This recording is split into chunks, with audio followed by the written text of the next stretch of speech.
Hey there, guys. All right, today we are back with some more of the Great War. This time we are on to week fucking 30. Let's go. Only 52 times 4. What the fuck is 52 times 4? 208 weeks to go, roughly. So much. There's so many weeks. Yeah. This is Hindenburg's cunning plan. A second Tannenberg. Probably his attempt to not to get fired, I'm assuming, because I think there were some little hints that in the last couple of weeks that perhaps Hindenburg may be getting replaced or something like that. You know, his position ain't secure in terms of job security. It's been a week, so I already forgot. What was I saying? I was gonna say before we dive in, make sure you check out the links in the description box and make sure to join the Discord. My brain is working great today. Now that's out of the way, let's just go ahead and dive in. I've embarrassed myself enough. Solidarity. That's the word, right? That's what we all know was a defining aspect of the First World War. In every warring nation, the British were totally unified. Don't be alarmed. The Beaufort boys are on guard. Against the Germans, the Serbs. Yes, that was my attempt at a somewhat British accent. We're British on a Tuesday. Ain't it Tuesday? Yes, Britain. Yes, British people watching. You can be insulted.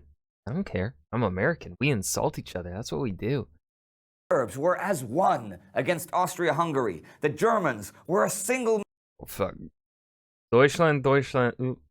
Machine against the French. I'm not trying to read. Or were they? German. Perhaps at one point, but after 6 months of nothing but death and destruction, cracks were appearing around the world, and this week we see the results. This week we see the first large-scale mutiny in the ranks. Gasp. I'm Indy Nidell. Welcome to the Great War. Last week, we saw the Austro-Hungarian Empire fighting the Russians in the freezing snows of the Carpathian Mountains, while further north, the Russians were being routed in East Prussia. In the Middle East, the Ottoman army was retreating from the Suez Canal, and in the west, there was fighting in the Argonne. Actually, if we look over to the Western Front, we see that the back and forth is in no way diminished this week as the battle continued from the trenches. On February 13th, the Germans took the village of Norroy and attacked in the Lausch Valley, taking Sengern and Remsbach the following day. A French counterattack at Norroy the 16th was repulsed, but they managed to successfully retake the village the 18th. There is also heavy fighting during the week in the Vosges and northwest of Verdun. Now this might sound like small potatoes compared to some of the other things we discussed, but keep in mind something here. This was a non-stop offensive by the French, and in February, they would suffer nearly 100,000 casualties, according to Jack Sheldon in The German Army on the Western Front, 1915. But according to R.T. Foley, who wrote of the development of the War of Attrition, the figure is more like 250,000 for the month. So all of these little battles for a trench or a signal station or a tiny village add up quickly. But the big battle news this week was not in the west, but rather far to the northeast in East Prussia, where since February 7th, when General von Hindenburg's German offensive started, the Russians had been in big trouble. First, the Russian southern wing had been pushed back 100 kilometers. Then the Russian right flank had been pushed in, and the Germans threatened to encircle the Russians and inflict a military disaster on them on the scale of the Battle of Tannenberg in August 1914, where Russia lost nearly... God, what week was Tannenberg? Was that within the first 10 weeks of this war? Because I vaguely remember that episode, but it's just like, God... We have gone so far in the series, but we still have so much to go. Nearly an entire army. By Valentine's Day, with the Russians in complete disarray, the Germans took Lich. East Prussia was now completely free of Russian troops, and 5,000 Russians were taken prisoner that day alone, in addition to over 10,000 the week before. By the 16th, it really was looking like Tannenberg, but nobody reckoned with the Russian 20th Corps. While the rest of the entire Russian army had been routed throughout the region, the 20th Corps was holed up at Augustau Forest under General... Oh, those are dead bodies. You know, for a second, looking at this one, I thought that was a guy like just crawling through the barbed wire. No, no, no. Bulgakov, and eventually They're dead. surrounded by the Germans. For 2 weeks, they held out Ugh. in one of the most heroic stands of the entire war, before finally surrendering February 21st. This was a high price to pay, 70,000 prisoners by some estimates, but their resistance had given the rest of the Russian army a chance to escape and regroup. A day later, Russia counterattacked and stopped the German advance, ending Hindenburg's plans for a drive that would knock Russia out of the war. You have to wonder what might have happened without the 20th Corps' heroism. Even the way it happened, the Second Battle of the Masurian Lakes cost the Russians over 150,000 casualties, perhaps even 200,000. The Germans lost just a fraction of that. How far might they have pushed The ghost. Look at the ghost right there in the center. Oh, into another ghost. Now this one for sure looks like a fucking ghost. What the fuck is going? What kind of camera? Like they're in motion as the picture is being taken.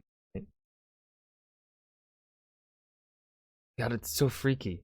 That because you can see, you can see through the. It looks like a ghost. Russia Spooky. without 20th Corps to stop them, without really anyone to stop them. Food for thought. The Austro-Hungarian Empire had also launched a winter offensive against Russia, which had so far been far less successful than that of the Germans and had resulted in over 100,000 Austrian casualties, many of them not from the battle, but soldiers frozen to death in the Carpathian Mountains. Things certainly had been looking very grim for Austria, and here's actually a newspaper quote from the Northern Advocate from February 16, 1915. Quote, "Fighting continues in Bukovina. The Russians reinforced, repulsed a series of attacks. 3 Russian counterattacks shattered the Austro-German line at 3 points, compelling the enemy's retirement. The temperature is 20 below zero, and piercing, ice-laden winds make it difficult to distinguish friend from foe at 100 yards. The Austro-Germans succumb to cold more quickly than the Siberians do. Exposure is causing the wounded horrible sufferings. Thousands are enveloped in snowdrifts. The Russians are fortifying Czernowitz." End quote. And yet, almost I've been in below 20. Oh wait, is that in Celsius? They ever specify? Just say below 20, don't they? 20 below 0. It doesn't really specify if that's Celsius or Fahrenheit. I'm gonna assume that it's probably Celsius, in which case fucking super cold. So I've been in, I think the coldest I've ever stepped outside was 20 below 0 Fahrenheit. But I think wind chill might have made that below 30. Did not stay out there long. Shit hurts. Not fun. the Austrians and Germans were keeping it going, and this week even made gain after gain. On the 12th, they forced through the Jablonitsa Pass and poured into East Galicia and managed to take Czernowitz, despite it being fortified by the Russians on the 17th, and had surprisingly driven the Russians from the eastern slopes of the Carpathians. Nice. But it was only window dressing, and it wouldn't last. Not nice. They simply could not keep the offensive going, no matter how valiant they were. And as the winter offensive came slowly to a halt, the Austro-Hungarian army could take stock of its recent adventures. In spite of some successes in the field, they had failed to free the 100,000 troops under siege in Przemysl. They had failed to hand the Russians I am so I'm just invested in the siege of Przemysl. Like every week, I just want updates on Przemysl. a great defeat to convince Italy and Romania not to join the war on the other side, and they had suffered casualties of over 75%. Most of them not from battle, but from illness, frostbite, and exposure. 75%. We mentioned the other week the despair some of the men felt in the Carpathians that would lead them to commit suicide even, but despair is felt in other ways, and one of those can be open rebellion. This week saw the first large-scale mutiny of the war, as Indian soldiers in barracks in Singapore mutinied. The organizers had planned it to be part of a general Sikh uprising against British rule in India. Now, this was encouraged by the Germans, who really hoped that India was ready for revolution, much as they'd hoped for a similar uprising in Egypt during the Not after 1857. 1857 kind of stuck in their minds. Fighting over the Suez Canal 2 weeks ago, but again, it was not to be. British soldiers carried out the executions of the ringleaders of the uprising in Singapore, and 37 of them were shot. In India, where the revolt was to be on a much larger scale, the whole plan had actually been betrayed by a police spy before it could begin, and the people in charge were rounded up. 18 of them were hanged. The British overseas possessions saw more action this week in the Sinai, where British and Egyptian troops secured Tor from Turkish attacks and influence. Tor is a small port down the Red Sea coast from the Suez Canal, which the Ottoman Empire had failed to capture a couple of weeks ago. But Tor had been another objective of theirs, since from that tiny port, mines could be floated out into the Red Sea to wreak havoc with Allied shipping coming to and from the canal. Also this week, the German submarine blockade began on the... You know, I think it's one of those things that actually is extremely crucially important to this war. Just imagine. Well, I mean, they still have Gibraltar, but like,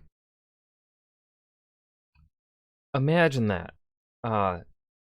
If the Ottomans had successfully captured the Suez Canal, or at least perhaps not captured both sides of the strait, but managed to hold at least the right side of the eastern side of the, the Sinai Peninsula area. If they had managed to hold that side and, just pretty much make the Suez Canal too costly to really risk going through because of the mines and stuff, that one thing would change so much. But because it failed so quickly, really, it's not really mentioned. And this is one of those interesting things about how quickly world events can change. Stuff like that. It's cool. The 18th. And so that's where we stand, with the Russians driven out of East Prussia and the slopes of the Carpathians, but with the Germans and the Austrians finally unable to advance and breaking off their offensives. While in the West, the French continue their policy of countless attacks against small, strategic targets as the death toll rises and rises.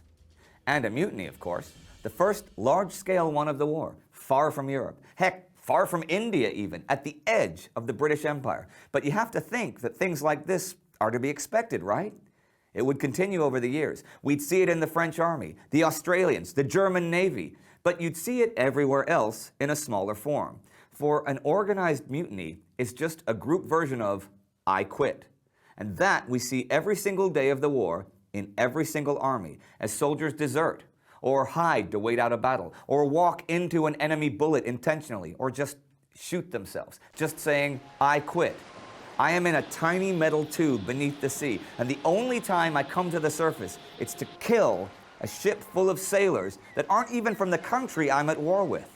I quit. I'm from the south of India, and now I'm fighting in snow, which I've never even seen before. I'm looked down on and belittled as subhuman by many of the men on my side, but I'm expected to lay down my life for them, as I've seen dozens of my mates do in the past week.